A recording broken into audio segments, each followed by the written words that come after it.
the long-term plan and what is coming for us, and no doubt they will want to stay for Rates 101 after this part. So welcome to Saskia and Paul.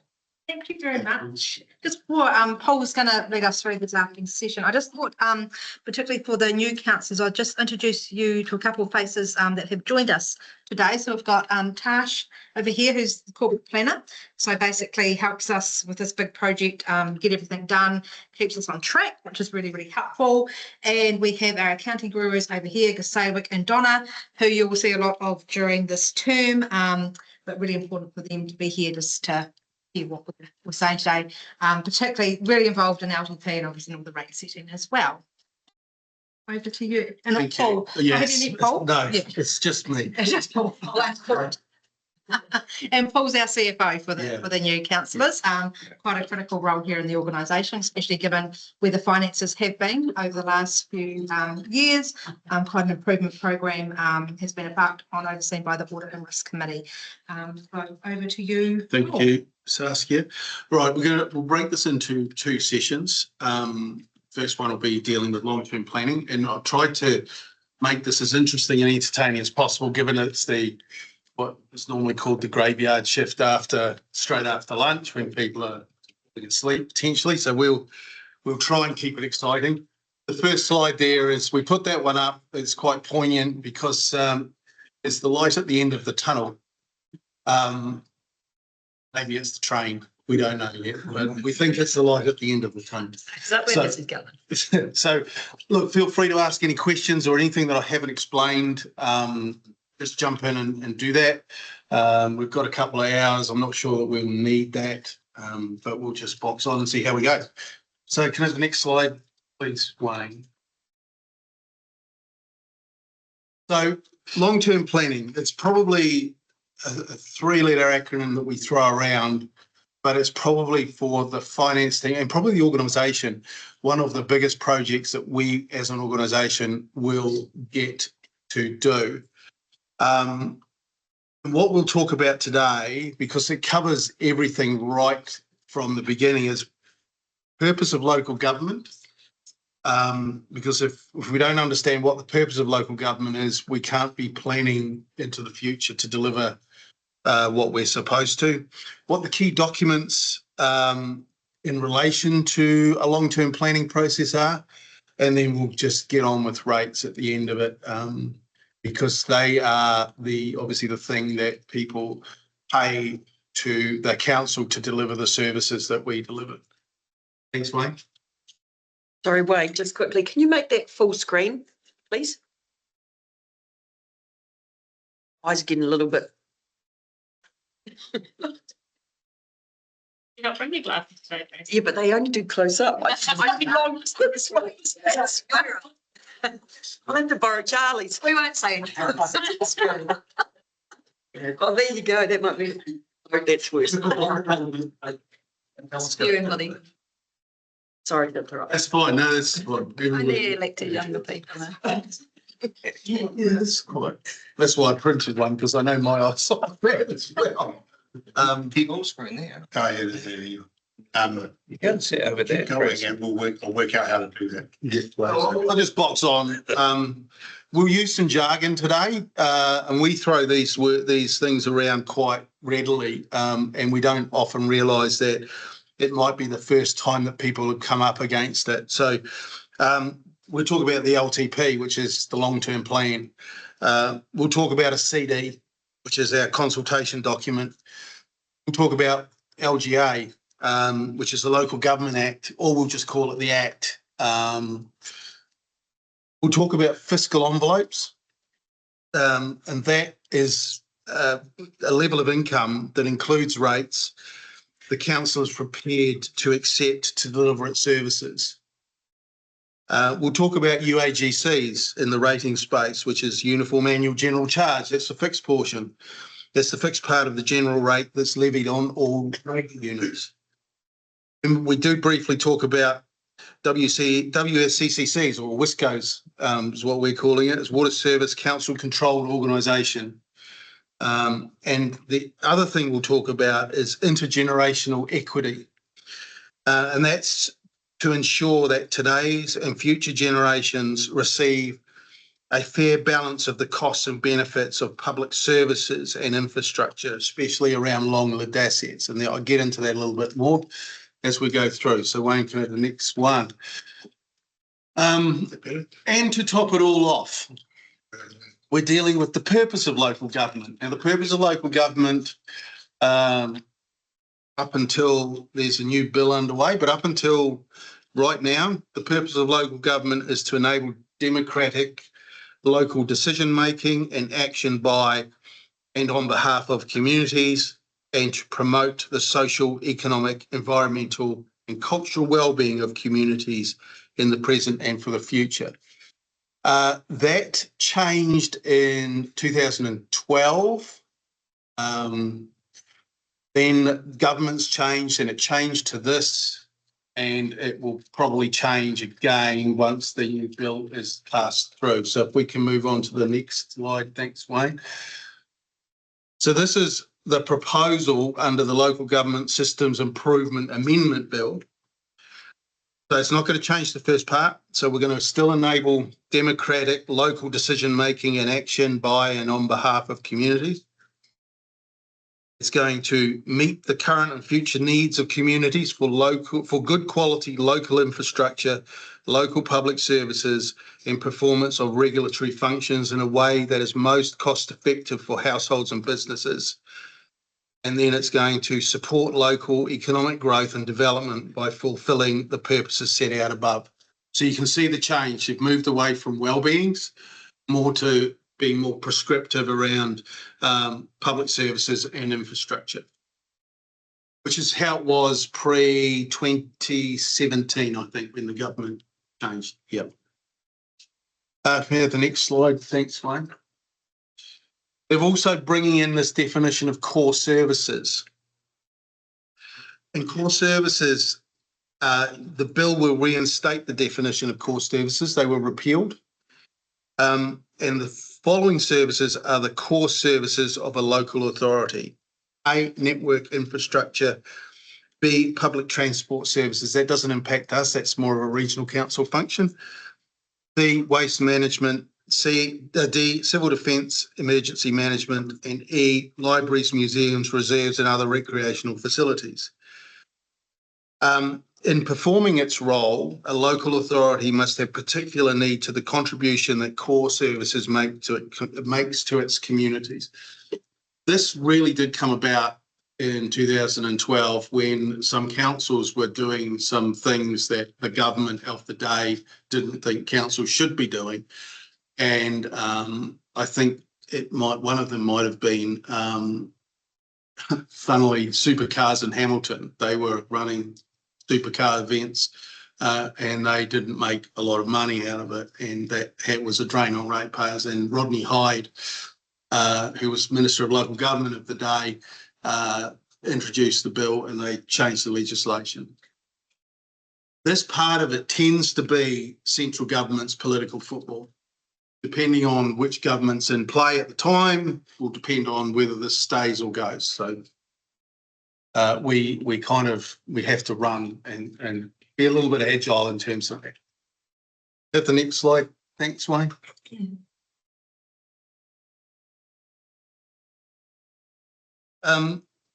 So the purpose of local government, linking that to long-term planning. So what the LGA is requiring you to do is to meet the current and future needs of the community for good quality local infrastructure, local public services and performance of regulatory functions. It forces you to look at and plan for intergenerational equity. So what councils used to do pre-2000s, they would tend to be more focused on the years rather than looking further out. And long-term planning, by its name, has pushed us out to be looking at least 10 years into the future for our budgeting processes and our asset management processes. So that's effectively what the purpose of local government has done, which isn't a bad thing. Although we are probably one of the most regulated industries in terms of planning like that in the country. I don't even think central government has to worry about a 30-year infrastructure strategy. But yeah. So for the next slide, thanks, Wayne. And just to note, councillors, we will send the slide deck out. Yeah. Just notice councillor Scott busy scribbling stuff down. We will send these out for your reference, particularly Yeah. for the new councillors. Read them later, Joyce. I always like to surprise people and not send them out and then send them out afterwards, and it's a pleasant surprise. Just, well, I can't read my own writing. Either, so. And we can't read the slides, so between us are all stuff. So intergenerational equity, which is a really important concept that councils have to deal with, because we deal mostly with long life assets. Most of our assets in their entirety, when I say the entirety, some parts of the roading network, for argument's sake, wouldn't necessarily be as long life as other parts, but bridges have a long life, buildings have a long life. So we have to think about how do we deal with those? So intergenerational equity conceptually ensures fairness in financing long-lived assets. So current users pay for the current benefits received. So if we look at a swimming pool, for example, you go into the swimming pool, day-to-day operations are funded by the current users because they have the ability to use it. They can use it at any time. But if the pool, for argument's sake, is upgraded or replaced, that's not just a current user thing. That's a person who's going to move into the district in 10, 15, 20 years' time. So the costs are not funded directly and immediately by the current users. But in this particular case, we would take debt out to fund the replacement, and that we would we would shift those debt costs across the life of the asset. So the users at the time that they use it would be paying their contribution towards it. So we're not asking, we need a new swimming pool, ratepayers of the CODC pay for it now. So we need 20 million, let's rate 20 million. It's probably a cheap swimming pool for 20 million. But what we're saying is that's got a life of 50 years. So we'll levy that across the 50-year life of it and fund it by debt so that future generations end up paying their fair share. Move on to the next one. Thanks, Wayne. So a long-term plan, it's a strategic 10-year document. It sets out council's priorities, our proposed activities, the services and projects that we will provide to enhance community wellbeing. It also sets expectations around levels of service and the measures that indicate the success or otherwise. It details how council will fund these activities through rates and other income sources. It acts as a framework for resource allocation and provides a basis for community accountability. Even though it's a 10-year plan, it's refreshed every 3 years, and it is a requirement under the Local Government Act. So effectively what that's saying is it's an agreement between the people who are going to pay for the service and the service that we will provide on their behalf for that. Councillors, as you work through this LTP, the levels of service come up quite strongly in the last LTP, and that's anything from opening hours to how often we're getting Delta to mow the grass, all that kind of stuff. And that is one of the levers you cannot use, well, you can, or you decide not to use in terms of cost managing some costs. So you definitely will have an ability to shift some of those levers as we work through. So by way of example, I've got a couple of examples. The last LTP, we looked at the outdoor pool in Alex. Closing that would have been a reduction in level of service. The trade-off there would have been lower rate requirement. Another one that you can think of is roading. If you take roading for argument's sake, people are, people on gravel roads are saying it's not graded enough. So paying for additional grading is an increase in the level of service. There is a cost to that. So there's always that trade-off between the level of service that you provide and the cost that you provide it at. Have the next slide. Thanks, Wayne. So we also have key documents. So a long-term plan in itself is actually the end product. And believe it or not, you don't actually have to produce a long-term plan in draft form to go out to consult with your ratepayers. It seems a little bit counterintuitive, but we're endeavouring to produce a draft LTP as part of this process. So you must always have a long-term plan in play. That's section 93 of the LGA. If you don't have one of those, then you're in a little bit of trouble. You don't have one, you can't levy rates to start with. You have to have a plan, a long-term plan like we had for this last one. If we hadn't completed it by the time we should have completed it, we couldn't levy rates. You must, as part of your long-term plan, prepare a financial strategy, and that's section 101A. And for 10 years, financial strategy for 10 years, and an infrastructure strategy, section 101B, for 30 years. So you can see that they're looking at longer term assets sit in a longer term view. The interesting thing is that legislatively, you were only required from a district council perspective to have 3 waters and roading in your infrastructure strategy. So the next infrastructure strategy that we prepare for the next LTP 27 to 37 will only have roading in it because 3 waters will have moved on to the new CCO.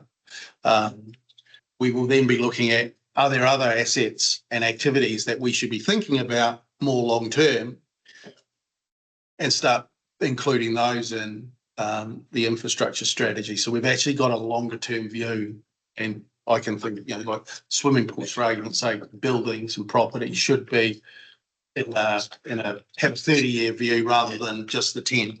And our initial thinking is we're probably not mature enough yet for this LTP.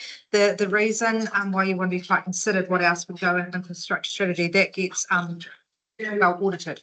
So you want to make sure that the activity has the resourcing and all the data available to do that 30-year view, which QP does in roading. It was required last time. Obviously 3 waters does, but I think that's definitely a focus for us as we go forward, to hear from you guys as we move forward for the following LTP, what else you'd like to see in there. Yeah, one would think, given the investment we're doing in the unnamed event centre, that at 45 mil, we'd want that on our asset register and to be managing that in a meaningful way. Yep. Some councils have, Waimaka area is one of them, they move to 100-year infrastructure strategies. I'm not sure 100 years is worth really the paper it's written on by the time you've thrown. I don't know why they did it. They were held up by Audit New Zealand, or the Auditor General, as being this is something to follow. By the time you get out to 100 years, the numbers are just meaningless. So I think that the stuff that we do for the 30-year plan, the 30-year infrastructure strategy, is it suits us. Given that we refresh it every 3 years, I think it's adequate for what we want. You also must adopt the following funding and financial policies. That's under section 102 of the LGA.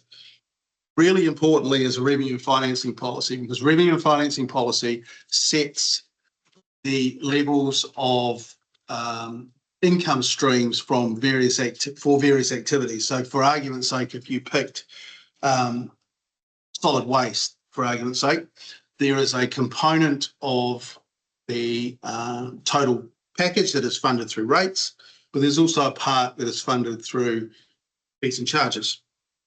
And the revenue and financing policy gives you some parameters around what the limits of those will be. So for argument's sake, in your revenue and financing policy, you might set the level of 25% of all revenue required for solid waste activity comes from user charges. It stops you then charging 40% from user charges, because it gives the ratepayers and the users some certainty as to what levels they will be paying. So it's critical, the revenue financing policy is done. That's reviewed every 6 years, but can be done every 3 years. We are looking at undertaking a rating review, and if the council wants to proceed further with that, then the revenue and financing policy will have to be renewed and adopted at the next LTP process. It's a special consultative procedure, so it has to go out for consultation. Liability management policy, that can be bundled into the LTP itself.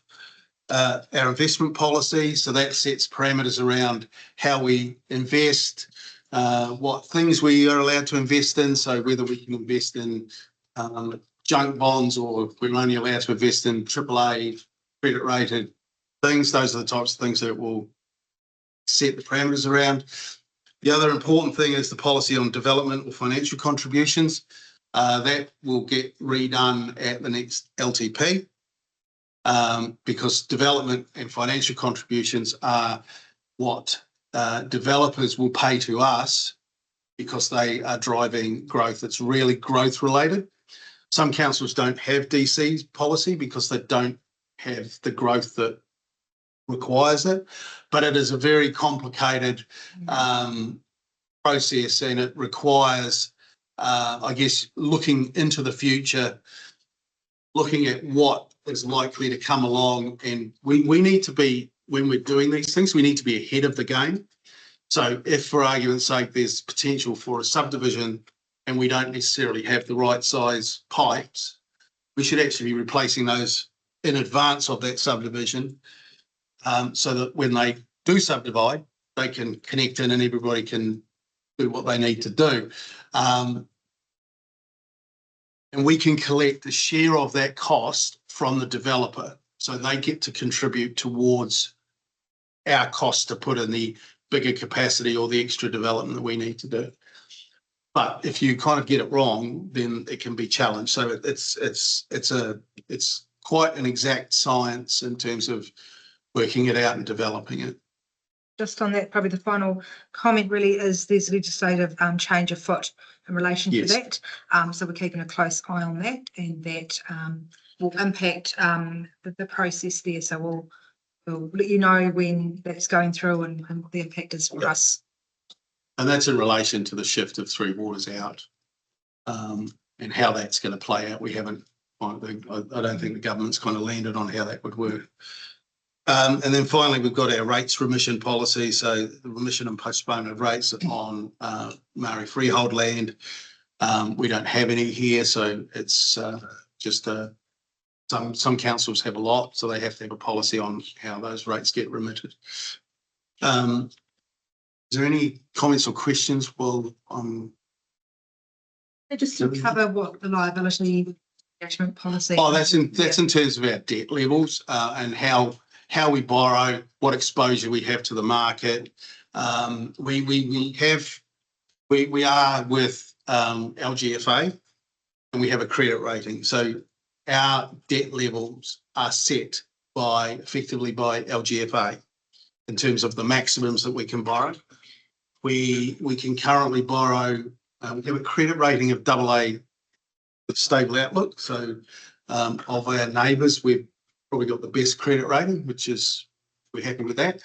But what that means is that we can borrow upwards of 280% of our total revenue. And there are some exceptions to the revenue line. You know, for argument's sake, they don't take into account government grants that are one-off type things. So it was 175%. So we have a lot of borrowing headroom. So that's one side of it, the level that we can borrow to. The liability management policy will deal with interest rate exposure. Should we be borrowing fixed or variable? And if we've got too much, how do we, what swaps do we put in to average out effectively the interest rate? So that's what your liability management policy covers off. Some councils haven't had to have one. They still need to prepare one, but they haven't needed to use it because they've had no debt. And probably up until a couple of years ago, was it? Yeah. We didn't have any debt either, so it was it's almost just a tick box exercise, but now we've got 70 million dollars in debt. That will continue to climb as we undertake work on the hall in Cromwell and get that finished, and other mainly Three Waters work that we've got programmed for this year. So that will continue up. And that will depend on our ability to complete capital projects, and that won't necessarily be, mucking around. It's going to be, there's some external factors involved in that, contractor availability, etc., and how that might get delayed. So, but we have a lot of headroom to do that. We are also part of the Southern Waters regional CCO for our water entity, and we are lead counsel in that project. So there may be some costs involved in that we'll fund through our better borrowing capacity than our neighbours. All of those costs associated with that CCO will go to the CCO. We won't be keeping them. Can I just add on some of these policies? It's actually really good this council has an audit and risk committee. We've got most of the members here today, which is exciting. That committee is really helpful because some of these policies are quite technical. Take that liability management policy. We talk about swaps. There's treasury reports that go up to the audit and risk committee. So what the audit and risk committee helpfully do for council is review these before you guys see them. So you'll have that lens with our independent chair as well. Obviously, council make the decision on all of this, but we do have that extra governance layer there to help develop up some of these policies we work through. And I think the last LTP, there was a particular focus on the financial strategy from the risk committee. So, yeah, they do provide great, good insight, and it gives us a lot of things to think about when we're doing these things. So, yeah. And if the next page, thanks, Luke. So, we deal with an LTP, so we're producing this document. Donna's got a copy there. If you just hold that up, Donna, that's the document. It's hundreds of pages. So terrific. So when we do it, we expect you to read it, and then we will quiz you on it the week afterwards. So you've got a week to read it. But it does include the financial strategy. It does include the infrastructure strategy. So it's a one place. Everything's there that's supposed to be there. And through the process, we won't just land that big document on you the week before you need to adopt it. We do start getting you drafts of all these documents as you work through. So the time you actually see it in that form, you would have seen everything already. Yeah. So just wanted for new members to let you know you won't see that just a couple of days before you have to approve it. So having produced that in draft, we then are required to produce what's called a consultation document, which refines the LTP down to 480 odd pages, down to 16 or so, and send that out. And that's the document that you consult with with the public on. So it's designed to encapsulate all of the big items in your long-term plan. That goes up on you can access all that information is accessible. Yeah. Just rather some people don't want to read such a big document.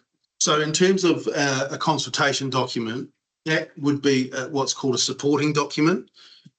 Our activity management plans for each of our activities would be a supporting document. The revenue financing policy would be a supporting document. All of those documents all go in to support this 16 to 20 page consultation document that back in the, I'm going back now, pre-2010, you used to produce one of those as the draft. You can send that out and consult on it and expect ratepayers to read and understand it. Then you'd do the hearings and go through that process, make your decisions, and then we'd produce another one of those, which was the final. So they thought that it would be a lot easier for the ratepayers and the users of services within districts to actually go down to the consultation document, which dealt with the key consultation issues. I kind of think that we skip a lot of stuff because we're making, was that key or is that not key? Whereas it might be key to somebody. That's why we produce all of the supporting documentation. So if anybody wants to go and have a look at it, it's there. The purpose of a consultation document is to provide an effective base for community participation in local authority decision-making processes relating to the content of a long-term plan. And I struggle sometimes to get how that 16 pages is going to deal with 400.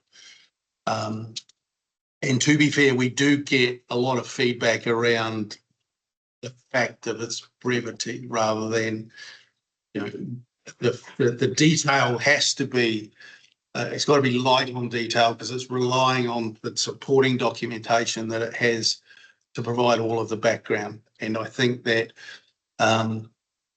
people just aren't interested in picking up a 400-page document and finding the bit that they're interested in because it just gets buried. So what we're designed to do in a consultation document is to provide a fair representation of the matters that are proposed for inclusion in the long-term plan and presenting these in a way that explains the overall objectives of the proposal and how rates, debt and levels of service might be affected, and then can be readily understood by interested or affected people. That's difficult, I think, because you're trying to get something that is readable, but talking about really complicated issues. And I think, my personal opinion, stuff gets lost in translation when we're trying to get that across. So I'm not sure that we can deliver the intention of the Act in respect of that, but we do our best. And that, when I say we, I'm talking about council, because the decisions around what are key consultation issues actually sit with the councillors, not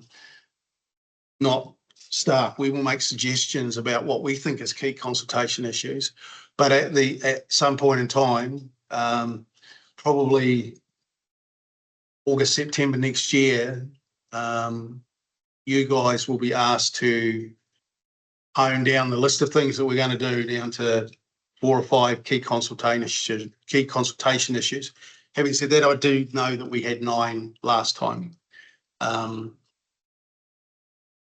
it kind of, a lot of that got lost in, I think, in the process. But, you know, let's go to the next slide. Thanks, Wayne. So consultation document continues with what we're supposed to do is identify and explain to the people of the district significant and other important issues and choices facing council and the district and the consequences of those choices.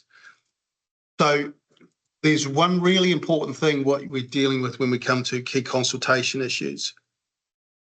You might have 20 things you want to talk about, but only 5 are what we would classify as key consultation issues, and they're the ones that you would consult on. It informs a discussion between council and its community, so there's a two-way kind of discussion goes on. As I said before, it covers the principal options. So what you are supposed to do for your consultation issues, if you remember back to the previous consultation document, we identified all of the options in relation to a particular item. So if we take 3 waters for argument's sake, I think we really only had 2. And one was to create a CCO, either standalone or regional. So we classified that as one. And the other one was to effectively do an in-house business unit. There were other, if you looked at the other ones, there were 3 or 4 options on some of those other ones, like the community buildings, for argument's sake. We had so many of them but there were various options about when we might want to divest, do we want to divest, and all those questions. So you are supposed to identify all of the options. You are then. We'll give advice on that though. Yeah. We won't just expect you guys to give us the options. We'll come to the table with some ideas about what we think those I guess options the are. thing that I should have mentioned right at the beginning is that the LTP is and should be driven by the elected members. It's your LTP. And in fact, the Act goes along and says that the mayor is in charge of the LTP. So when I say you need to decide, we will provide you with advice. I hope that's taken as a given that we will be doing that. But at the end of the day, you need to make the decisions on it. Just talk through, sorry, briefly at that point, why we have to go out with the preferred options and why we're not just going out to the community with this is the time where you tell us all these things. Yeah, I'm just going to get to that. So where you then come up and you consider what is a key consultation issue. So you've got an issue. We'll let you know what we think the options are, and there could be other options that we haven't considered. Doing nothing, no change, is an option that you can consider. The council must come up with a proposal for addressing the issue. You cannot go out to the community with an open-ended, here are your options. Okay? You must say, here are your options, but we prefer this one. So if you remember the LTP consultation document last time, there was always a preferred option. We might change the word from preferred option. That causes the comms team a little bit of angst, but you need to be putting that concept across, that this is the decision currently that you would make. This is what you would like to do based on the information that you have. So you need to come up with, this is what we will do. Now, you can have your minds changed. That's not to say that you receive feedback from the community and the community might turn around and say, if you take a hall for argument's sake, we're going to sell a hall, and the community come back and say, no, we don't want you to sell the hall. We have created a trust that will run it on your behalf, right? That is a perfectly valid option that you can change your mind to if you wanted to, because you've got a solution. It achieves potentially what you want it to achieve. The community's happy, and you've listened to what the community have said. Just saying, no, I don't agree, doesn't probably carry as much weight as I don't agree because, and these are the reasons, and this is a potential solution to the problem. And that is where, I've watched a couple of, especially around the Three Waters space, where you get some vocal ratepayers who represent a small portion of the total saying no, and councils are persuaded by that. I think that there needs to be a little bit more thought involved in why, what's the why around why you're saying no. And if someone explains it and that changes your mind, that's great. But I guess this might sound a little crude. Consultation documents are not popularity contests. They are actually setting the scene in a long-term plan process for the next 10 years. The other reason too is because you go out with a proposition that's been funded and enabled in the budgets. If you didn't have a proposition, then you wouldn't know what the budget is. So you've got to go out with, this is what our proposal is, this is what it's going to cost. And it enables that. So we will always cost in the LTP what the council's preferred options are. So if the halls, for argument's sake, that's easy to look at. There were 10 or 12 that were up for discussion. 20. We had actually budgeted them as being out of the LTP. because that was your preferred option. So that's how we will design that.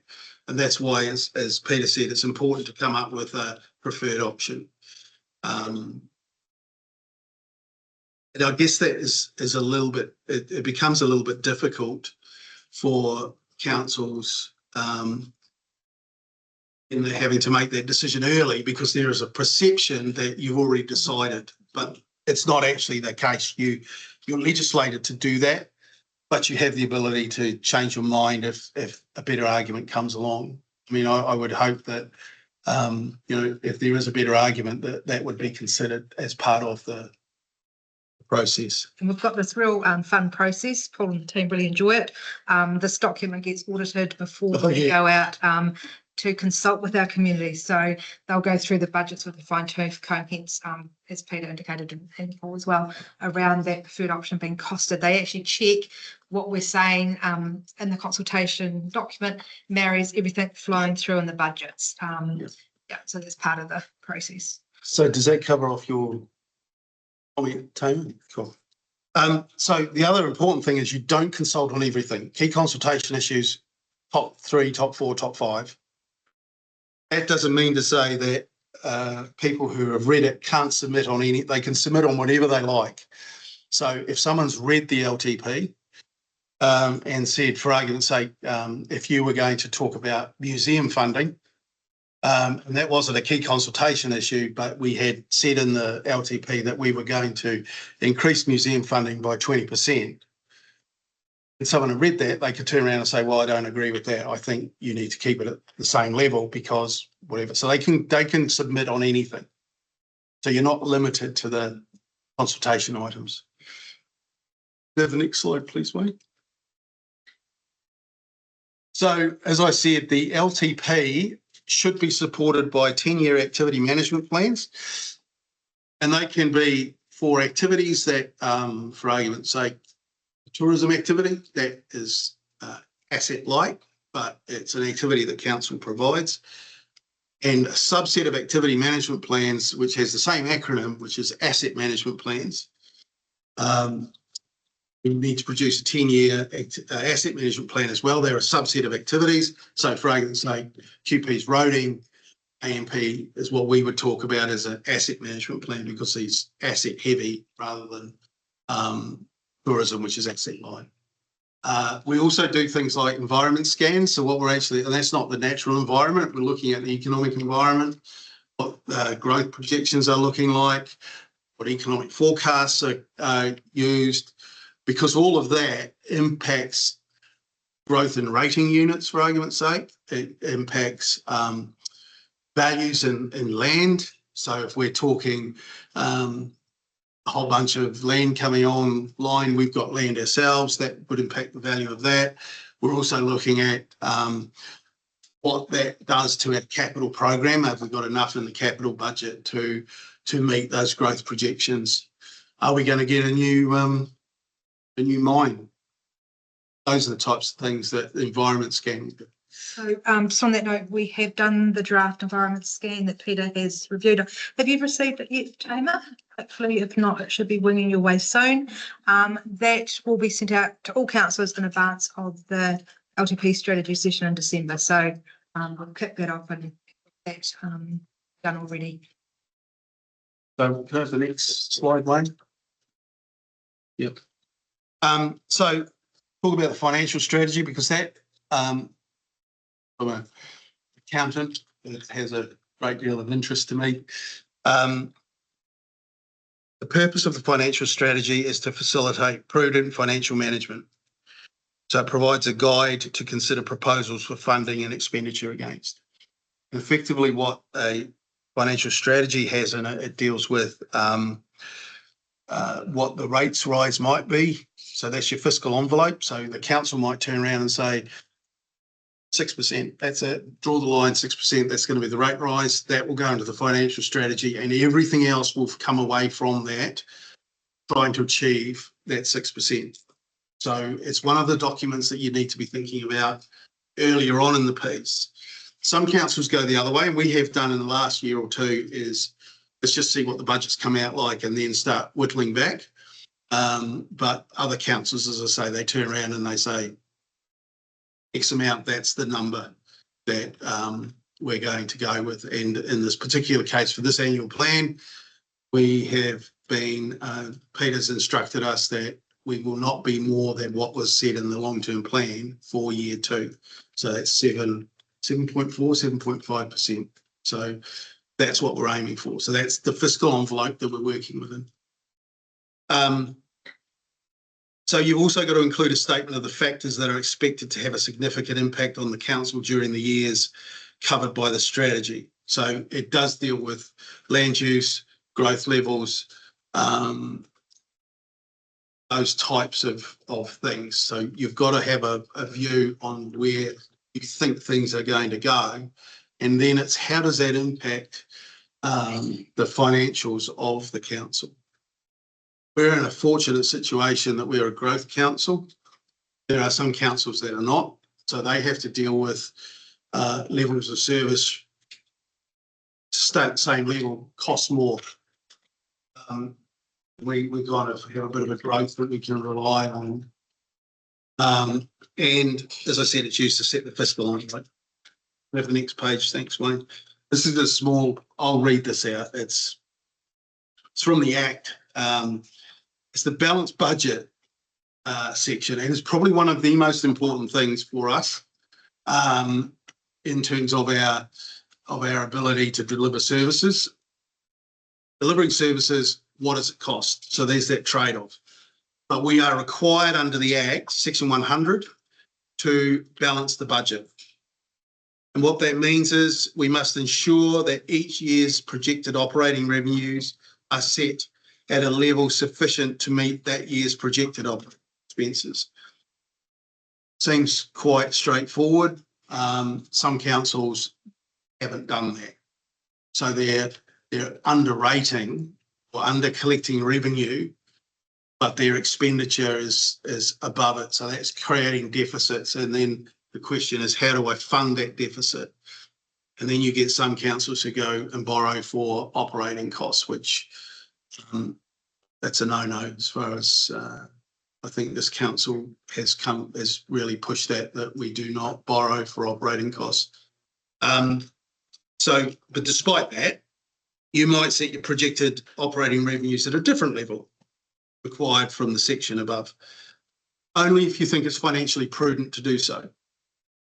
So for argument's sake, if you were, so one of the operating expenses is depreciation, and I'll talk a little bit about funded depreciation in a minute, but you might turn around and say, we are not going to fund depreciation on some of the halls that we have out in the country, because if we had a loss of that hall or when it gets to the end of its useful life, the community might pick up and fundraise for it. Therefore, we don't need to depreciate it and rate for that because someone else is going to pick up the cost of it. So you might look at that, and that might be financially prudent to do that. Yeah. So you have to deal with you have to have regard to the estimated expenses of achieving and maintaining the predicted levels of service.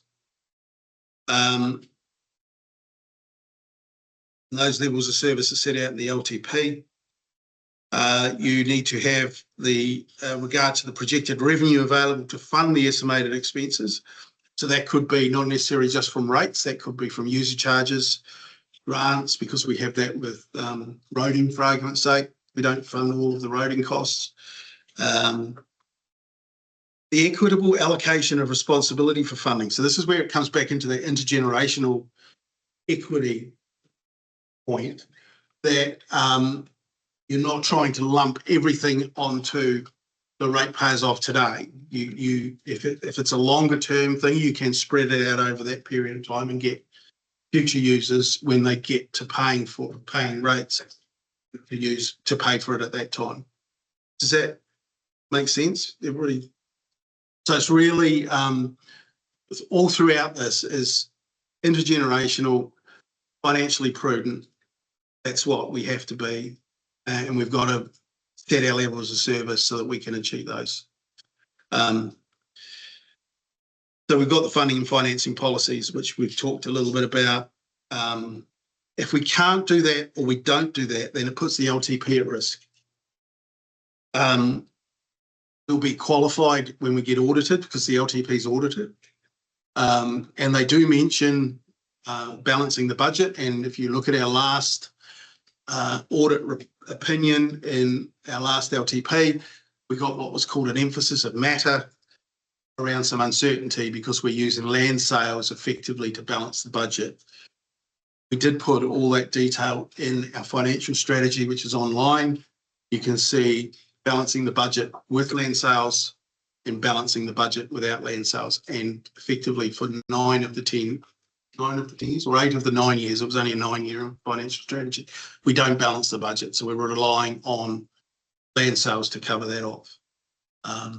I think that will be something that we'll be talking about when we come to do the next LTP, how you want to deal with that, because ultimately land's finite and it's going to run out. And then where do you get to when we've sold everything that we can sell?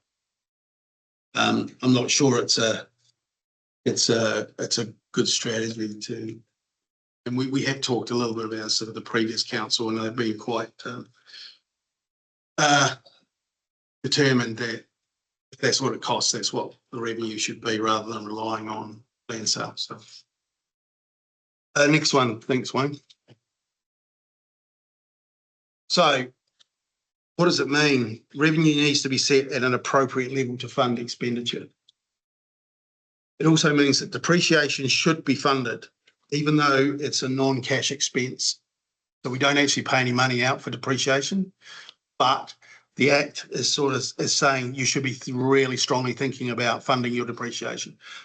And what we would do is that if we do fund depreciation, and we do mostly fund our depreciation, is put that aside for future capital expenditure. So that's a way that you are asking the ratepayers of today to contribute, not pay all of, but contribute their share towards the replacement of the asset into the future. So it's funded depreciation is the practice of setting aside funds, often from revenue raised in a given period, to cover future replacement. So if you've got a 100-year, an 80-year water pipe, you can spread the depreciation will be across 80 years. So you will take, in crude terms, 1/80th of your depreciation. Sorry, 1/80th of the cost will be funded by today's ratepayers, and that's what effectively depreciation is. So come year 80, got enough money in the pot to go out and replace it. It's assuming no revaluations or anything like that. But and when balancing the budget, you need to consider intergenerational equity. You shouldn't put all the revenue requirements onto future ratepayers. So we're not dealing with it now. We're going to give it to them. On the other side, you shouldn't put all the revenue requirements on the current ratepayers. Get you guys to pay for all now, and future people won't have to pay. So that's the balancing act. Next one, thanks, Wayne. Well, we're nearly at rates 101. You can have a break. So part of the process, the long-term plan process, is community consultation, and you would have seen our stuff that we put out in the past for the last LTP. A significant part of this process involves community consultation, and what you're after is to try and understand their public priorities and the feedback on the proposed activities and funding. You can either do informal, which is kind of leading into the development of the plan. So you could start that now, and you could go out to your community groups, or as councillors, you can go and talk to your constituents and say, we're thinking of this, what do you think? And that's kind of an informal feedback that they're letting you know. You can bring that to decision making because you've kind of got an idea. But then there's the other side, is prescribed in the Act, and it is the formal stuff. It's what's called a special consultative procedure. It lasts for 1 month as a minimum. You can take it longer if you want, but we've kind of never had, we've always been constrained by time to go beyond that. So informal consultation can start now, and it gives you insight. formal consultation only deals with the issues that the council considers to be key. So you will go out with your consultation document, and that's your formal process. We are aiming to start that March 2027. 27, yeah. We will have finished our drafting and get your approval of the long-term plan by December 2026. So that last 6 months gives us consultation time, audit time, because we've got to have the consultation document audited. We've also then got to have the final document, the LTP, audited as well. So it's got a lot of audit involvement in these things. Just in regards to that informal consultation, we're in the unusual situation where we've just done an LTP, us and 11 other councils. If I've got that right. So you have just recently heard from the community through that process. We have had a lot of consultation, and Paul unfortunately isn't here to talk to this, in our community, and we've got feedback they're a bit fatigued with the consultation. So definitely at an LTP workshop, we'll have Paula and her team talk to you about that, but we will take your guidance on whether or not you want us to do that informal consultation. If we do informal consultation, it's going to have to be pretty early next year. So it is something that we will need to steer on from elected members relatively early in the piece, because the whole idea is that it informs the stuff that you want us to develop up and goes into the final. I'm sure if we just tell the hundreds of people who are listening online right now that they can approach their elected members with informal feedback on things that might be of importance to them, it'll start flowing into people's inboxes and voicemails and all the rest of it. Now is the time. Exactly. If we have the next slide, please. So as a subset of the long-term plan, we have these things called an annual plan, which is what we're working on right now. And it is effectively a slice of the long-term plan. So the long-term plan is 10 years usually. And year one of the long-term plan is budget that we're in now, because we just completed one. So it's effectively, I likened it to a loaf of bread, one of those unsliced loaves of bread, right? That's your LTP. So as you cut one off, a slice off, the slice that you cut off is your annual plan. Now, it does a similar thing to the long-term plan, but it only deals with 1 year. So it details what you're going to do a year ahead. Hopefully that's been covered by your LTP. It will outline how much it will cost to deliver the services. So that's where your rates and your user charges come from. It will also deal with any significant changes from your LTP. So you don't have to stick to the LTP. It may then require public consultation. Now, if it's just, like I said, just a slice of the loaf and there's no change, you don't have to consult on that because you've already consulted through your long-term plan process. We're aiming, if we can, given that we've had direction that we're not looking at much change in this annual plan from year two of the long-term plan. So we are hoping that will require no consultation. However, that's a decision for council to make. If you want to change it, you absolutely have the right and the ability to change it, which, as I say, may require a public consultation. If the significance level, because we have a significance and engagement policy as well, which sets the level and the types of engagement we will do with our community. And the LTP kind of sits outside that because it's got a legislative requirement to engage. If we want to increase our spending by $300,000 on something, that the level of significance and the significance and engagement policy that would trigger the requirement for a consultation. So we measure against that as well. And this was changed in 2010 or 2012 because councils were having to consult every year with annual plans. And it was designed so that if you've done your LTP correctly, you shouldn't need to worry too much about your annual plan because it's just a subset of your long-term plan. So what we've said in our LTP is in year 2, we've listed all the activities and price that up. That said that it's 9.61 less the growth component, which is 2.1. Yeah. And that's why it comes out at 7.5. So that's what you've articulated in the LTP for the rates increase with effect the 1st of July this year is set at 7.51 of the area of aesthetic. Just looking at the page now in the LTP.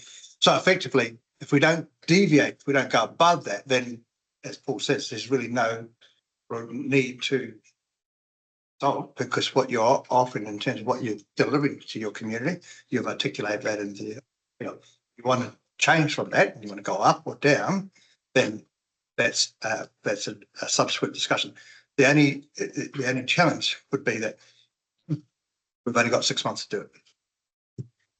And so you would have to hit the ground really fast in January or December to have those conversations and then work it up to understand what the extent of what you would like to do is. But at the moment, you've articulated to your community, we're going to deliver these services at this price, and this is what it's going to cost. Yep. And I guess if we move on to the next page, Wayne, this is the final part of the puzzle. If you picture the LTP, it's a kind of a circular thing that's going on here. The LTP says what we're going to do into the future, along with the annual plan, and you talk about the deviation from the annual plan and the LTP. The last part of it is the annual report, which actually it details the actual results compared to what you said you were going to do. So we have a mandatory document. It's prepared annually. It contains the financial results and the service performance results, which is your levels of service results for a financial year. So we're still in the process of completing our 2025 annual report. It must comply with the accounting standards and it must comply with the Act. It's audited. Audit New Zealand currently the Auditor General, and he uses Audit New Zealand to audit us. Some councils have Ernst & Young and the like to get to do their audit. I think 30% of councils in the country are outside of Audit New Zealand. So we are audited. They do provide an opinion as to the appropriateness of our annual report.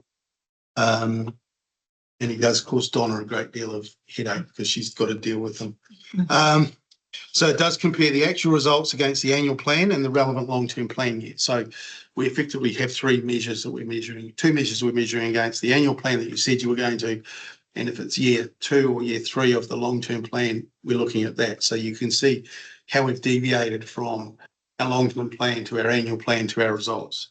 And this is an unusual year for first-term councillors because you're actually going to soon approve an annual report of which you had no input into. We did take the draft up to the Audit and Risk Committee, also to the council before the election period. But this is an unusual thing for a new councillor, is that you are seeing something that's actually quite brand new for you. So Paul and I and team more than happy to take any questions that you have around that as you see it, and you've got questions on it. Yeah. Usually that happens. It does happen every election 3 cycle, years, yeah. because we do not have the resources to put the effort into.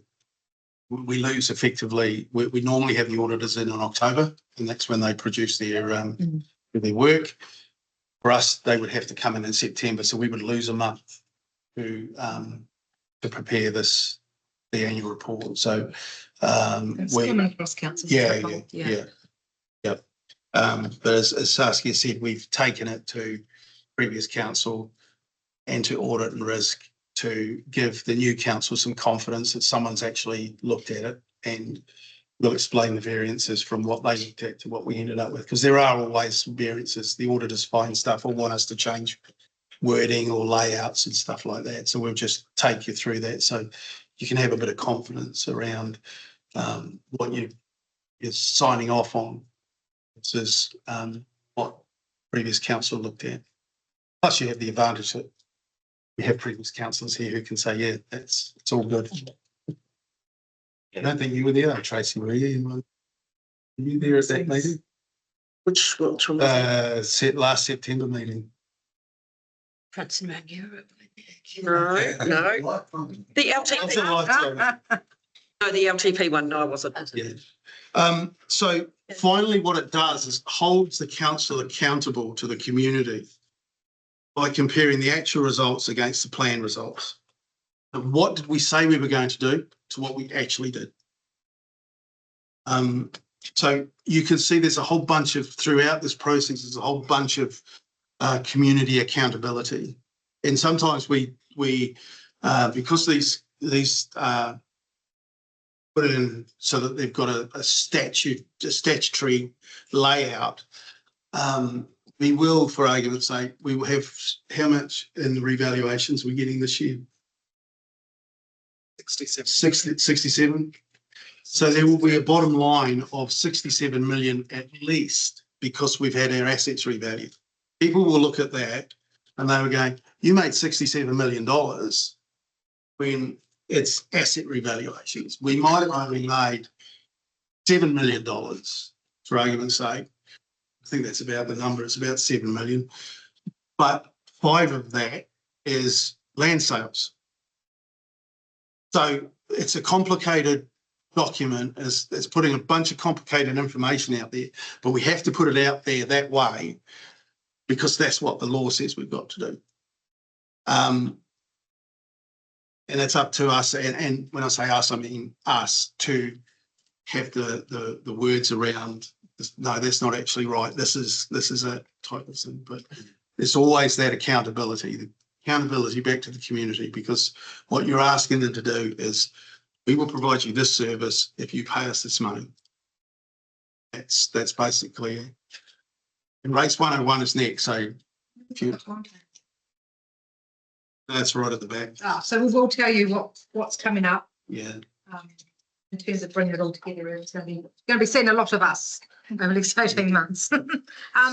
We are acutely aware that it's not nice and sexy. We're not telling you about a new hall and all that kind of stuff, or a new bridge. Do you guys want a break? We'll take a quick break for 2 minutes. We've got a couple of people who need to head away to other meetings, but we'll just lose a couple along the way. But if we could be wrapped, well, that, Yeah, I know Paul's. we'll be finished by 4.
What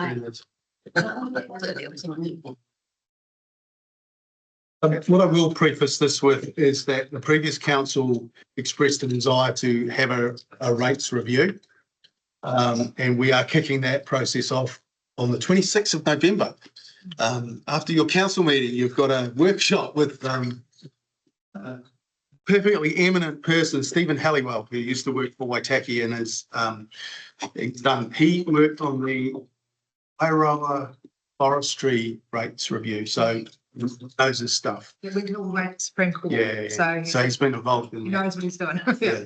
And he won, by the way. He was Yeah. on site. So yeah, Stephen's coming in next, so I won't necessarily have to spend a lot of time on him because we will revisit it. But what the really important thing, and I think I do remember having an argument with, I think it might have been certain Stuart Duncan, about rates. Should call him. They are a tax. Rates are a tax. You as a council have the ability to levy money on somebody under law for the value of their property. So there is no getting away from it.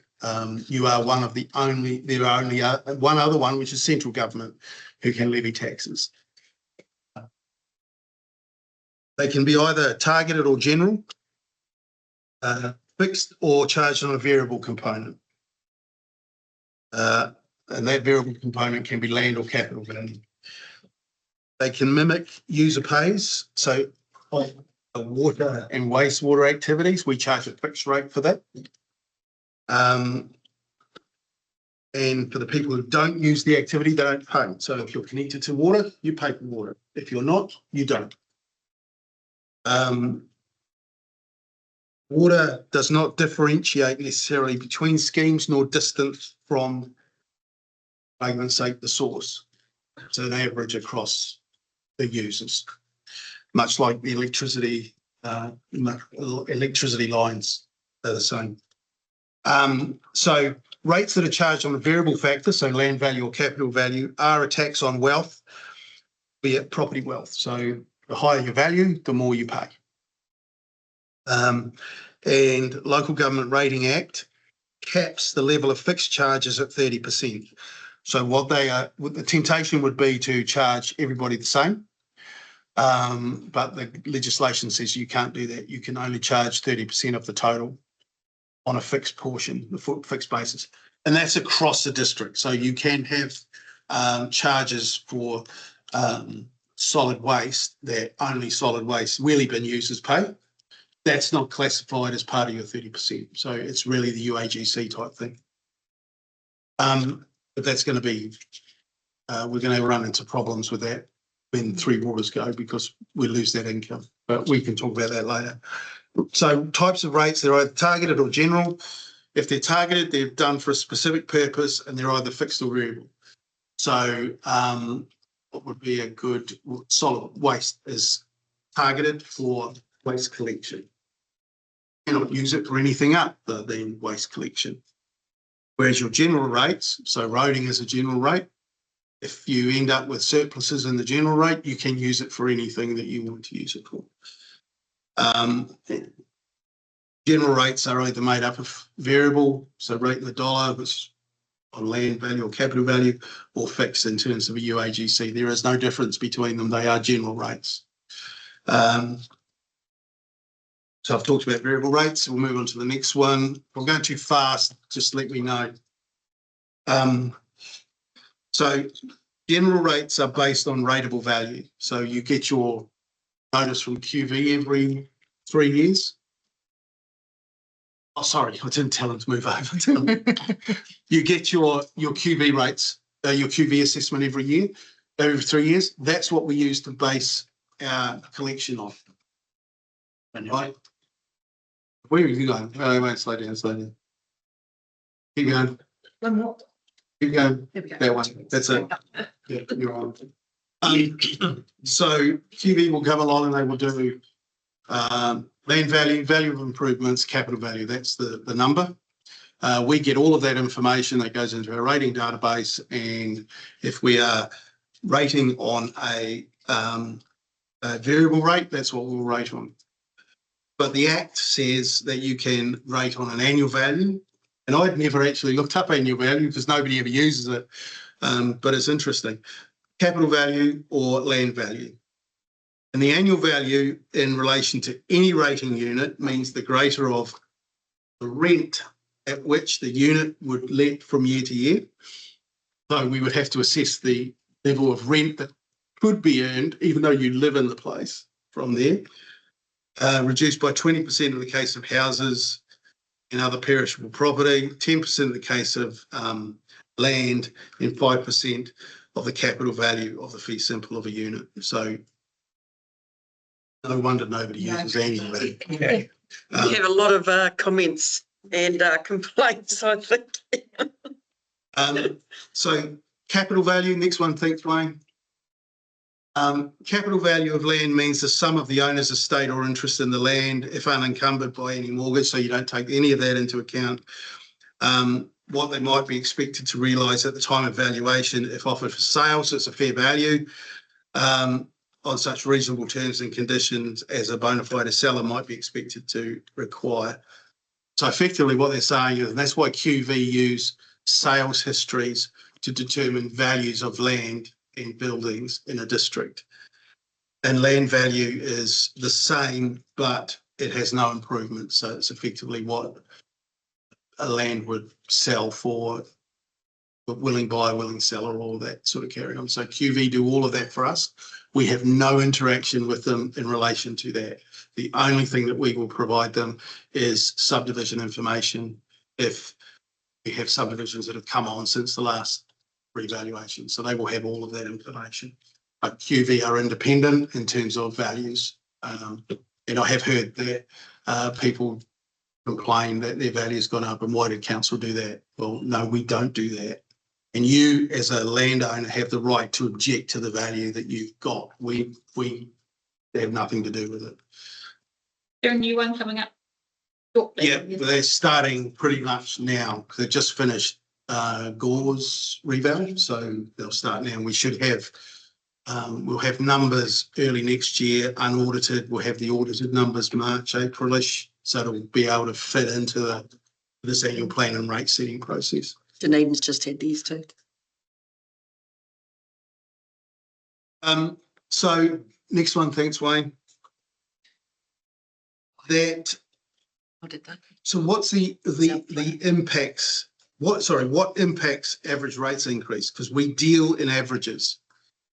We have over 15,000 rating units, properties, and we all pay different levels of rates. So it is impossible for us to turn around and say, this is the rate rise, because there would be 15,000 different ones. So we publicly deal in averages. So the average rates increase after allowing for growth, as Peter said, which is the total rates required in 1 year compared to the total rates required in the previous year. So it's just one minus the other divided by the first one, second one. So it gives us the average increase over the year. Now there will be components within that, and we had that for the enhanced annual plan 2 years ago, where we were saying an average of, was the average 18% but some people were paying 29 and others were paying 12. So you will get people who will be either higher or lower than the average. And what the team will produce as part of the process is rating examples.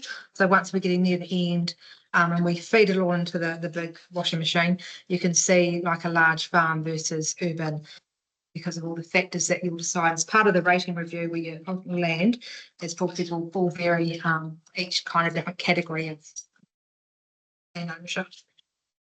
So in terms of the rates review, we as officers, we're going to kind of tease that out from the council, driven by the council, as to what reasons you might have for doing. Do you see inequalities?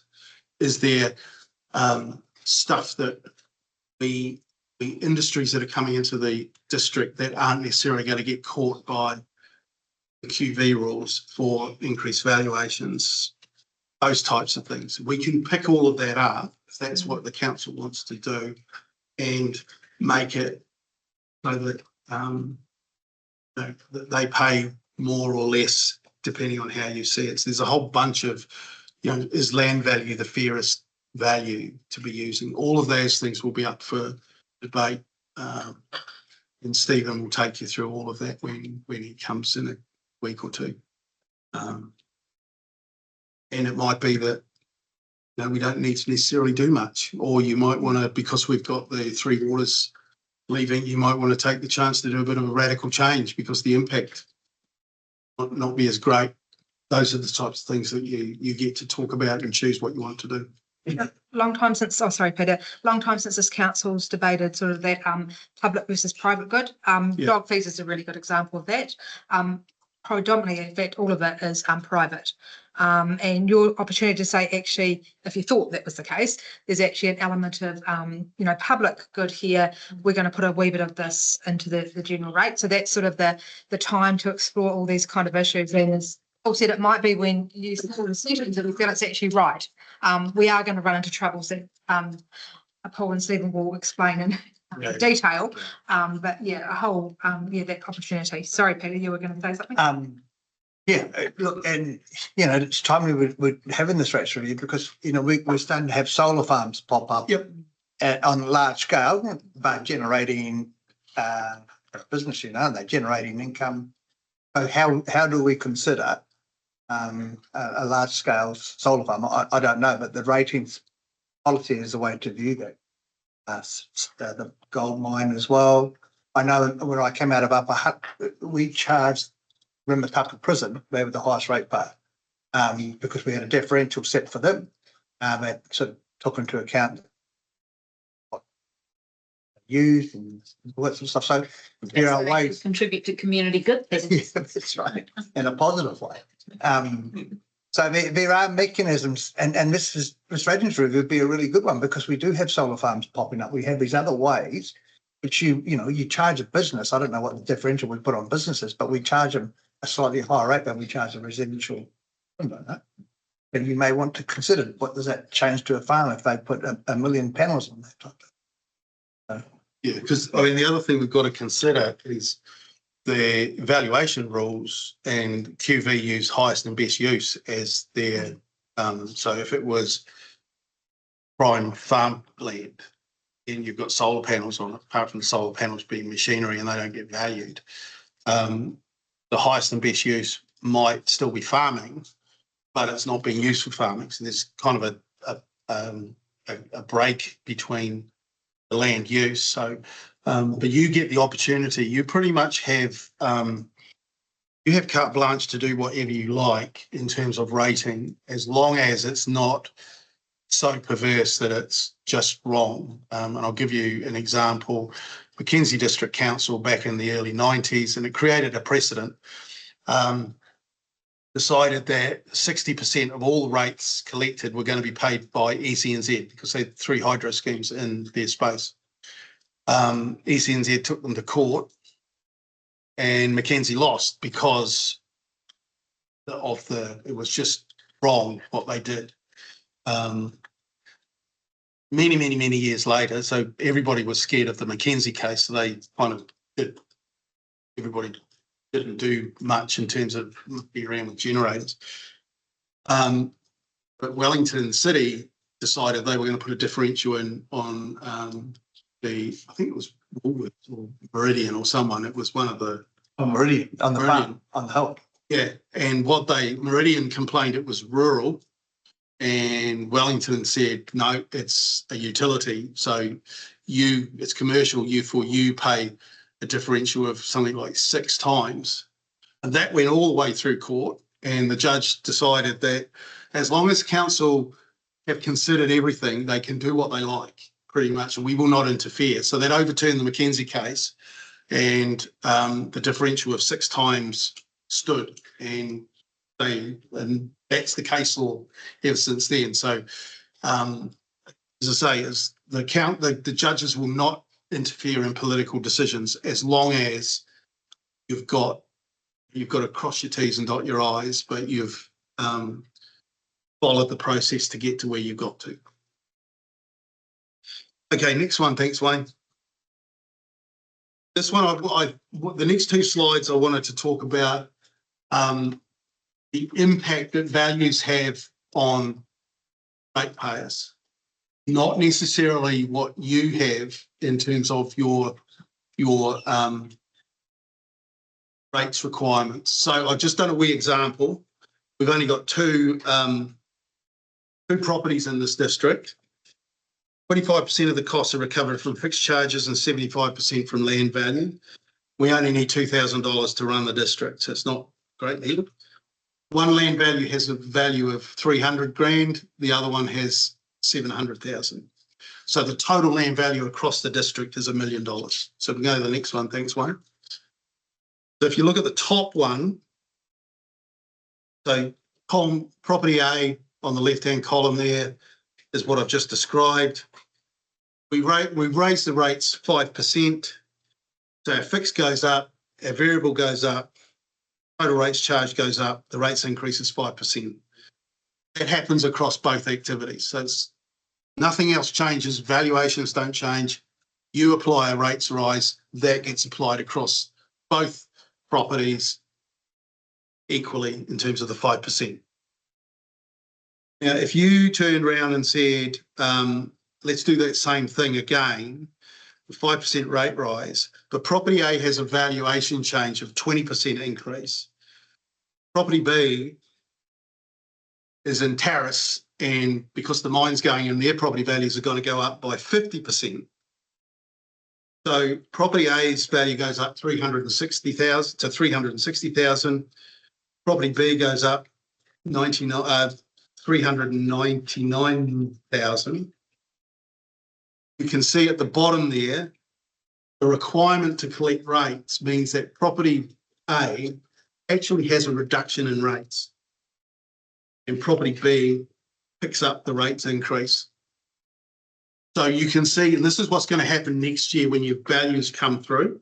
You're going to get a whole raft of changes where some towns go up by more than others, which means the incidence of rates shifts where the valuations increase by most.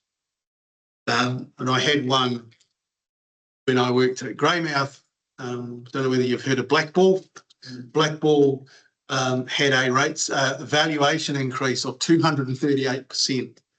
And that was driven by out-of-towners, Aucklanders, looking online and saying, gee, I can buy a crib for, sight unseen because they were so cheap. And that just drove the price up. What happened was the average district increase was something like 50%. But because Blackball had gone up 238%, a lot of the rates incidents moved from the district to Blackball. So they got an increase of about 191% on their rates just because the values changed. Had nothing to do with council increasing rates. I think our rates increased at that time was like 9%. But you can see the values have probably more of an impact every 3 years than the decisions that you make around what level of rates you're going to see. It's something that really confuses our community. We see a lot of comments on Facebook around revaluations. Oh, this means my rates are going to go up. As Paul's explained, not necessarily because the pot you set will be what the pot you set. It's just how it's split up amongst all those different rating units. So definitely when we come to do it, we'll get some good comms to help you in those conversations with the community, because the community do just assume, oh, my value's gone up, council's going to take more money from me.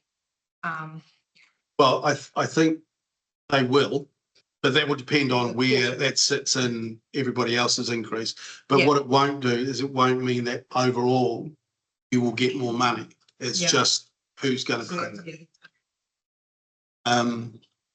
So that's kind of it's really good to break it back down to just that basic model, because that applies across 15,000 different rating units. So that's why you see some go up 4%, some go up 40%, depending where they are and what the value is. In that bottom one, this is just my numbers brain trying to figure things out. Why has property A's land value gone down? It's gone down because property B's value changed by 30% more than property A's did. So the variable charge shifts Oh, it's the from land. A to B. It's the rates on the land value. Yeah. Okay. Yep. Now, if they've both gone up by 20%, they would have both gone up by the same amount.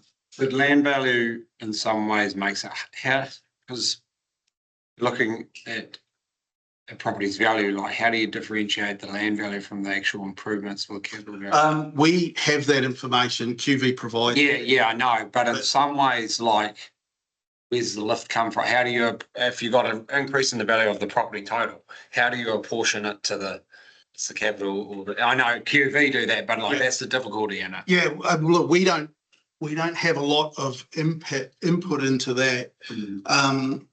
So we're effectively taking what QV tell us is gospel. What you have, though, you have the ability, because you have land value versus capital value. If you picture, if we've got 45% of our total value in our district sits in the rural sector, 55% sits in the urban sector. Currently, we value rural on land and we value urbans on land. There is more land per rating unit for the rural sector than there is. So, High Country Farm will have a $23 million valuation. The property in this Pitt Cromwell might have $500,000. So farmers paying on 23 million, property urban's paying on $500,000. If you add the improvement value to the farm side of it, it's not going to add much to that value. If you add the improvements value to the urban area, you might be doubling the value or even tripling the value depending on the type of building that's on there. So you can see then that what happens is the incidence of rates moves from the rural area through to the urban area. Now, it might not be such a significant increase for the urban area because there are far more of them. So that's spread across more rating units, but it might have a better impact on the rural sector because there are fewer of them, but higher value. So that's something that you will be talking to Steve about in terms of your review. Should we be using capital value for everything? Those types of things need to be fleshed out. So whether you think that's an inequity or not, those types of things need. And it also goes to if you have a street and everyone's got the same size section, but someone's got a real shit house and someone's got a real flash house. Yeah. All paying the same rates. Exactly. Yes. It's a regressive tax. Yes, it is absolutely a regressive tax system. Yeah. It's because you've got fixed charges and then you've got a tax on something that the value doesn't move. Yes, that's what I'm getting at. The land. Right, you're exactly right. Yeah. So you tend to have a flatter tax. Yeah. Flatter rates line. Yeah. That's the type of thing that we were interested for you guys to have a conversation about whether you think that's where you want to go or whether you're happy with what's there. And we'll do as much modelling as you need us to do around that to provide that information. Any other questions on that? At the end of the day, this is just maths. There's nothing. There's nothing you can do as a council when it comes to valuations. It's just one value compared to the other, and where does the rates move to? And must be 2 LTPs ago now. Cromwell had quite a shift compared to Vincent, Tebbutt and Maniatoto. And then GM at the time, Liam McDonald, did take the time to explain that the pot that you had agreed hadn't changed, but your Cromwell ratepayers were going to feel more of the pinch because all their values had gone up much more than Vincent, Tebbutt and the Maniatoto. So it is something that, that we will work you through. It's going to be a another same again, and I think overnight QV will create a lot more millionaires in Cromwell, but you only get $1 million if you sell your house and then live nowhere. So Yeah, exactly. this is going to be a big conversation for our people. And now I think it's the time to really have a look at this fit for purpose as we look at what council looks like without Three Waters. Rates it's a sledgehammer to crack a walnut. It's not the most elegant system, but it's the only one we've got. So, you know, there's been many conversations around funding of local government. They all come back to rates. They go around the edges and say we could do this, we could get GST. GST is not going to come back because the government's got to fill a hole. If they give the GST back, what are they going to do? Because we're all collecting money off the same people. That's the problem. But yeah, it's this is a big opportunity, I think, for this council to see if it's fit for purpose for what it wants to do. Can I have the next one? Thanks, Wayne.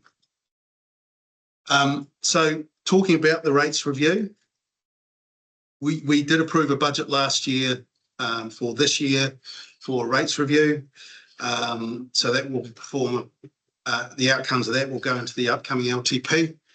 It coincides with the transfer of Three Waters away. So I think if you look at our LTP year 3, we have a reduction of about 27 or 28% in rates as they move into the new WISCO. It should and will be driven by elected members' views. It's really the elected members who need to decide this, not us, the staff. We will provide the information and the forums, I guess, for that discussion. But you guys, because you got to front it, you know, and you don't want to do what one council did. I won't name them because we're in public. They had like 3 goes at this and lost credibility. So we've got to do it right. We've got to do it right once.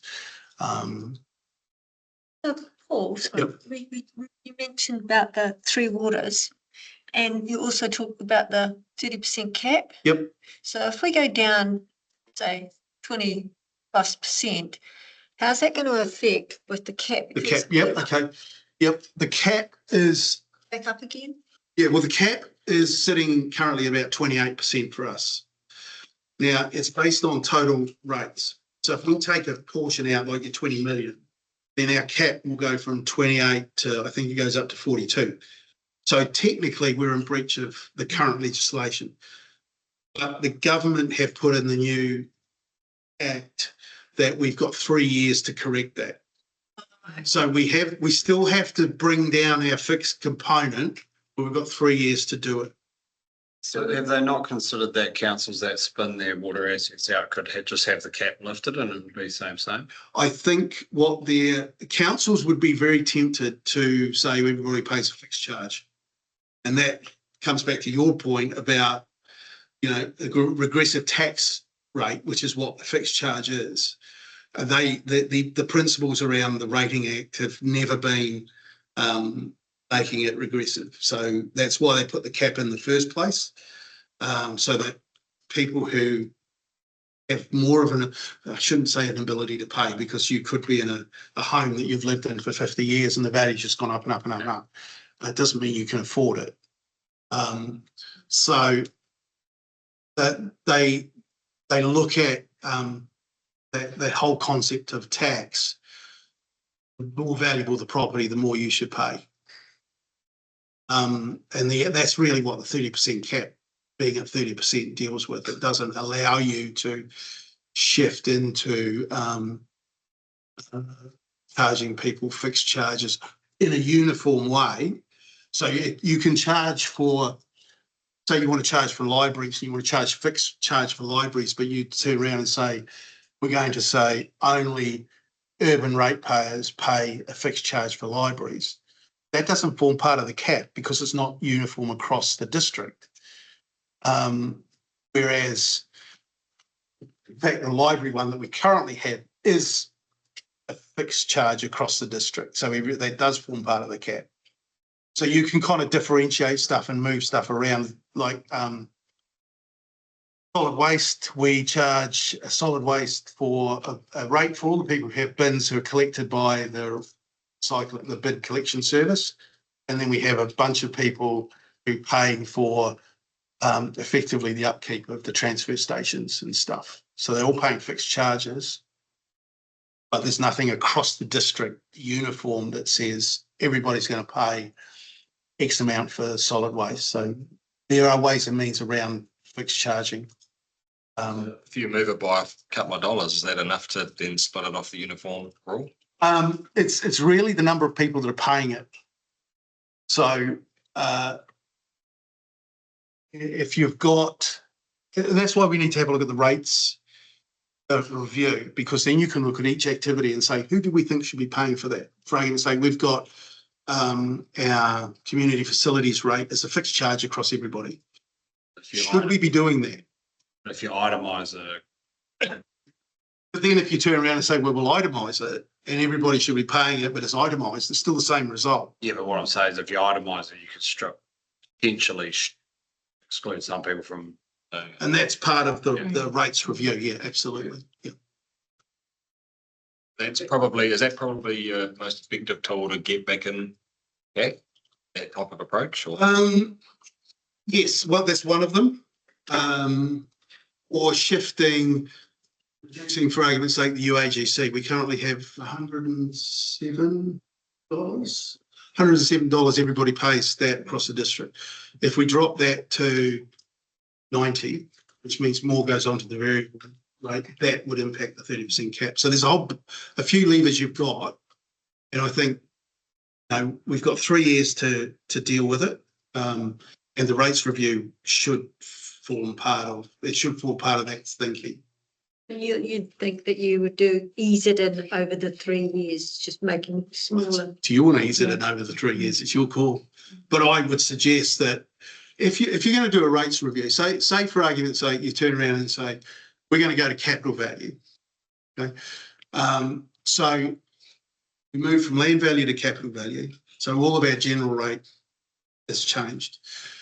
The impact on some people might be so significant that you might turn around and say, we will ease it in over 10 years. So 1 year we'll have 1/10 will be collected on capital value and 9/10 land value, 2/10, and ease it in over that.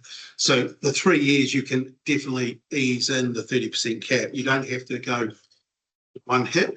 You might, because you've got an opportunity of a 27% reduction in year one of the LTP, you might turn around and say, that's our best shot to do it because, we've got that reduction. But bear in mind, that's only an average reduction. And that's for urban people because they are water and wastewater users. If you then turn around and did a big change, you're going to have to look at how that's going to impact your rural people. So that's part of the whole process. It's not going to be a small job. If we come up with not the best use of language, but some different ideas, how quick and slick are your tools at your end to show us what that looks like from a modelling point of view, or is that really going to be painful?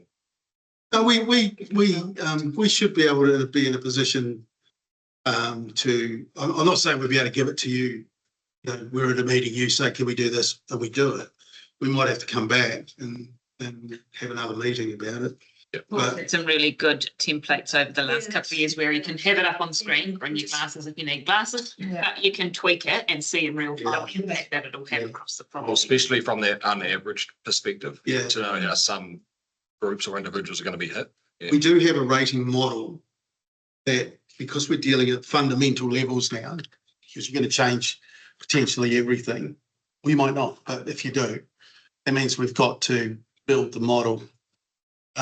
So it's kind of, we think this is a good idea. Can you go away and model it? We'll see you in 2 weeks' time, and we'll come back and say, well, this is what that would do, or whatever. We can have a look at something like that, but we don't have the ability to do it kind of instantaneously. But is there any council that you know that has what you consider to be a really good rating model?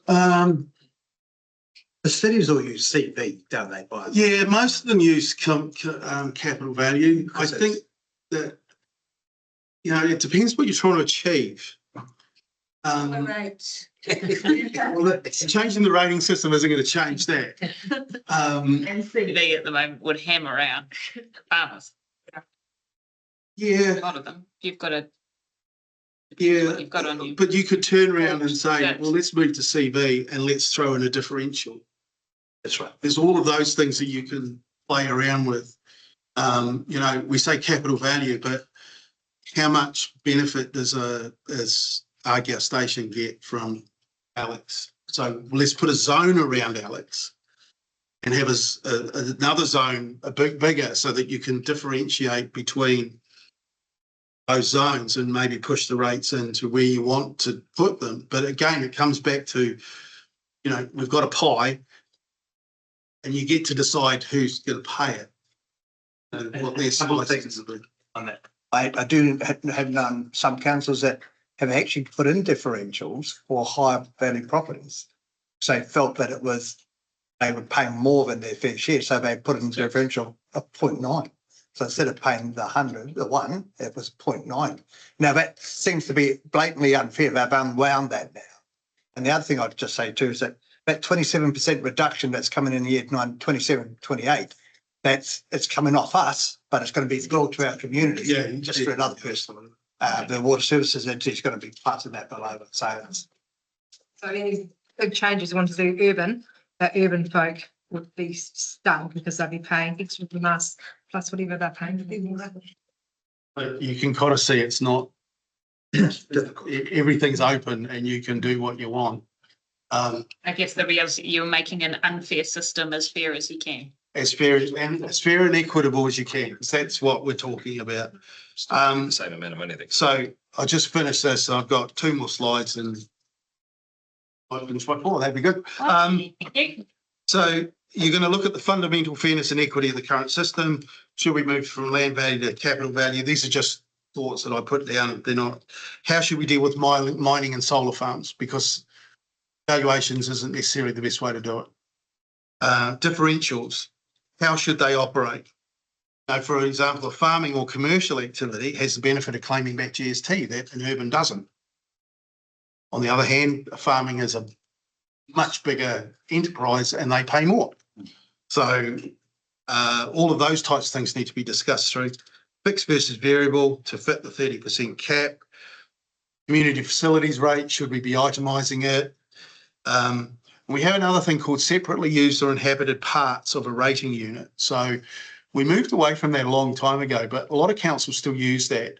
And what that means is that if you've got a rating unit that's a building and you've got, say, 2 activities within that building, separate activities, they're classified as separately used or inhabited parts of a rating unit. So you could charge them fixed charge. So you built a 70 square metre granny flat in your backyard and were renting it out. Yes, yes. Or if you had a commercial building down the road that has 3 shops in it on the one title, that's 3 separately used or inhabited parts, and you could technically levy 3 lots of fixed charges on those things if you wanted to. So we don't. Which means, sorry, Don't at the moment. we don't do that. No, not at the moment. We used to a while ago, but we don't now. 2018. Yeah, a lot of councils do still use it. What that means is it's almost, your fixed component is X in total, and you're spreading it across more people. So the value should come down slightly. Other than one rating unit, everybody pays $107. So it might be that in that particular case, you could reduce it to $100, but you've got $300 being collected from that particular building as opposed to 107 that you were collecting. So all of that's up for grabs and should be discussed. Yeah. So we're expecting to complete that by June 2026. So here's the last couple of pages, so the where to from here. So my finance team, we're running 4 projects at the moment. And they all need to be completed within the timeframes that we've specified to deliver a quality LTP on time.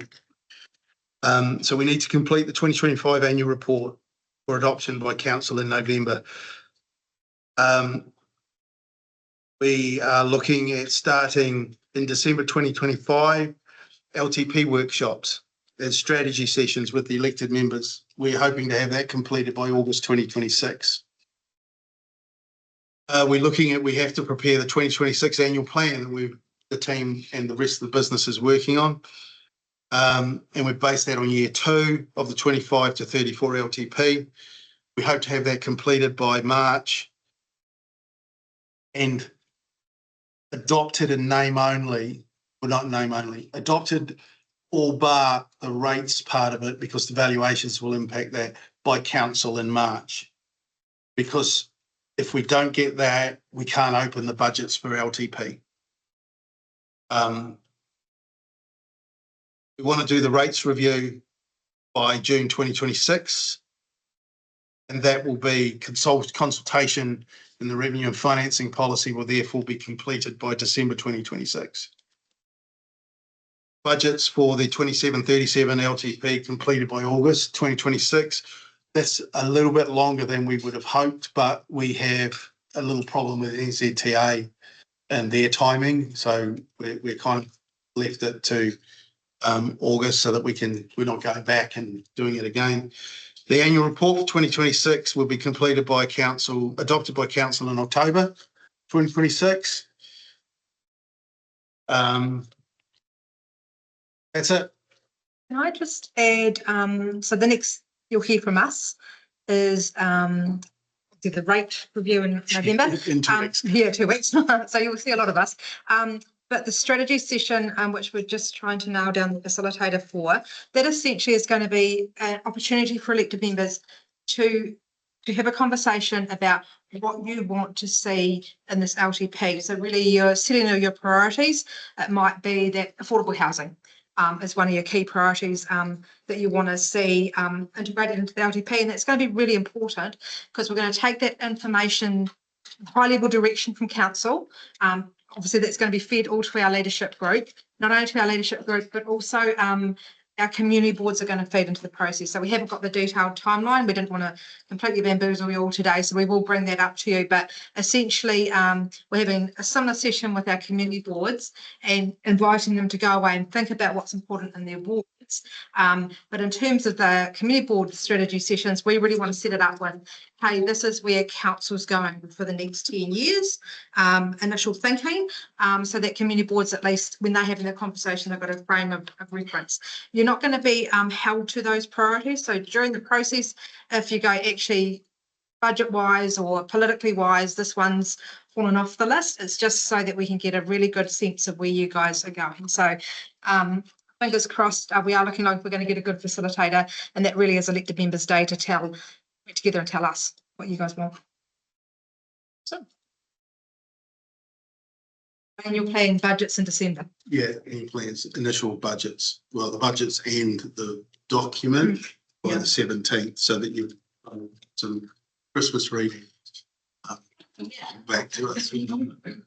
I can invite these bottles and not to. Yeah, the last slide was questions, so I'm guessing that you've exhausted all the questions that you might want to exhaust. It's great to have that there before you come back so that we can start looking around and seeing how we might be thinking about that rates review. That's going to be probably one of the most important things we do over the next 2 years. With your mines and solar farms, one question, and you talk of a differential for them. The change to CV would it be a similar, like is in your rate? Yeah, it could reflect that, but you've got to think about, as I say, highest and best uses where you better use it. Yeah. And they may not See this. If you look at, for argument's sake, centre pivots, the bit above ground is machinery and they don't value it. Even though it's probably been spent a lot of the money, solar panels might not be valued. They might not form part of it. So they haven't kind of formulated where they're going to land on that yet. It's the same with hydros.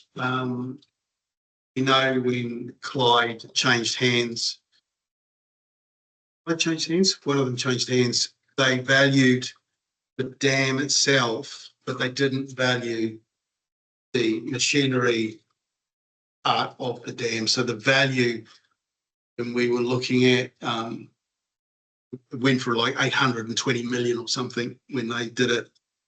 They broke up Meridian, I think, to give some to Mighty River. And they gave some of the coal-fired stuff back to Meridian to break up their hydro monopoly. They transferred it at 800 million. When we looked at it, the value was in our, you know, on the QV stuff was kind of 200 or 300 million, and it was kind of, where's the balance? And what it was the machinery part of the dam was the difference, and QV don't value that. That's not part of the valuation. So we have to look at that, and that's where you would make a decision on, okay, QV can't pick that up. How do we deal with it? Yeah. Same with mining. QV won't necessarily pick up the revenue, but its potential. Yeah. How do we pick that up? Yeah. So those are the types of questions you'll have to. Very much. Always a pleasure. Great to get those. This is your job. Anybody's going to be, yeah, life would be great. Yeah, we will make the slides available. So I'm going to do an LPP thing at the end of the Send it through.